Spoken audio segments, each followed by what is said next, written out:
Subtropical Gardening Podcast with Paul Plant. Many gardeners I know desire to own large properties, probably to grow a large assortment of specialized trees, shrubs, or groups of plants like orchids, philodendrons, grevilleas, banksias, whatever takes their fancy. Now, despite all the benefits, there are some cautionary points we all need to know about. So in this podcast, I'll be addressing the pros and cons for large property ownership. Hi, my name is Paul. I'm a qualified horticulturist here in Australia with over 40 years industry experience in the landscape and the horticultural industry, and also many years writing magazines, on radio, contributing to gardening events, and of course I'm an avid plant collector and a grower. And by the way, I do own 5 acres. So this podcast will be presented as part of the Subtropical Gardening Podcast and also the Ultimate Gardening Tips YouTube channel. If you enjoy the podcast video, make sure you press the like button. Now let's get started. First point, of course, are the benefits. Why would we move to a larger property? Well, one point is privacy. On large private gardens, you basically don't have a neighbor next door. You rarely see them when you're within the house. You rarely even hear them. So the larger the property, the more privacy you get. And of course, once you start planting it up with trees and shrubs, screening plants, they even become more distant and you don't even notice them. Another issue is quietness. And I love the fact that I can sit inside the house or outside and just listen to the wildlife. Rarely does a car come past. It does depend upon where you live for your acreage living. Also, the stars at night are absolutely stunning. Once you move away from city life and all the noise, all the air noise is gone, which is the light reflection from buildings, the night skies are absolutely fantastic. And with that also comes less air pollution moving out to the country. And the main pollution factors there are car fumes and manufacturing. So again, depending upon where you live and you've not moved into a more industrial area, if you move further away, you'll get much cleaner air and cleaner skies as well. And something to remember is there's going to be temperature fluctuations once you move outside of a city. So a city has this thing called urban sink. So because of all the concrete and the glass, the temperatures actually increase in a city.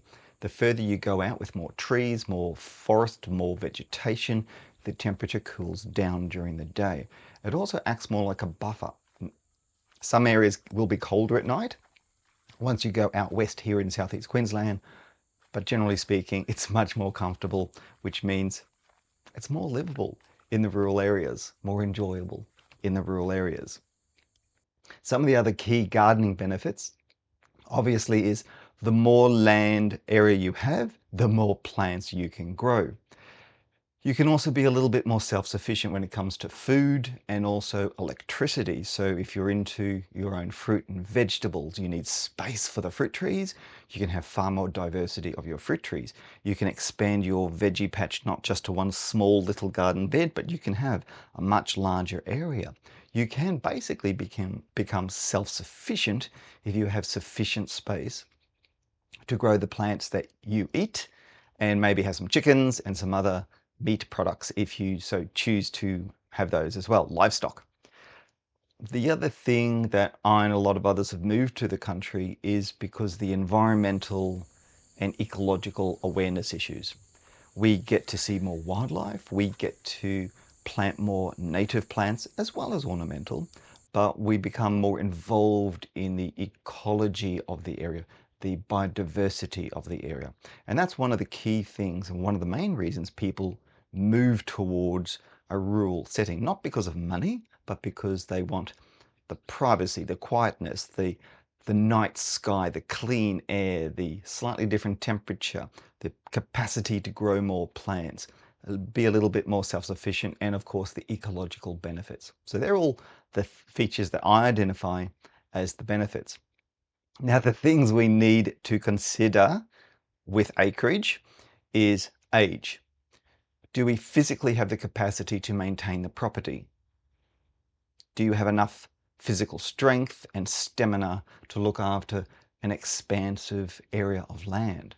Now, the land area could be 1 acre, 30 acres. How much time you've got to put into the maintenance is really, really important in terms of whether or not you should be having, whether or not you should own acreage. Another one is, as we get older, we have more medical issues to address. So you need to know what your medical limitation is to start with. There's also the distance to the local shops. Now, having acreage and being able to grow food at home is great for what we call food miles. But if you're on acreage and you've got to travel 20, 30, 50 Ks just to buy the basic food necessities, then you have to weigh the pros and cons of those two things. Also, obviously the fuel back and forward is one of those major things, and the time you're traveling.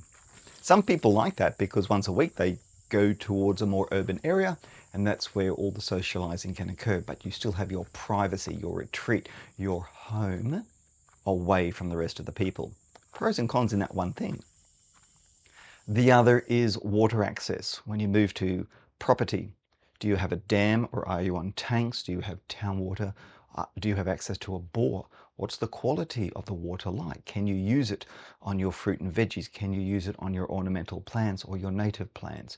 Testing the water is critical, whether it's in a dam or in a bore. That really, really helps you identify what you can do on the property.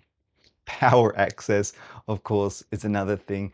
It costs a lot to get power to your property, and also if you then have to get it transported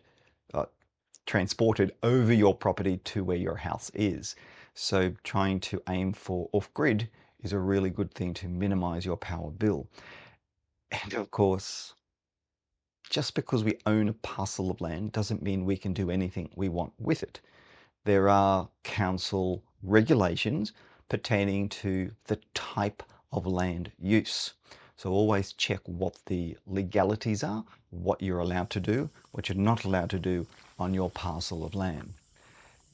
And of course, because you are rural setting, there will be an increase of price to get repairs done, other services done, because those tradespeople have to drive all the way out to you to do the work. So you're paying for that extra mileage. So be aware those costs will also increase. Delivery costs are all increased. Now let's get stuck down to, they were just things to be considered. Now for the disadvantages. Well, on bigger properties, we tend to have bigger trees, which means you have to be extra careful when it comes to storms. I know on my property about 2 weeks ago, the big storm that came through, 99.9% of the trees stayed perfectly up, but they lost a lot of the tops.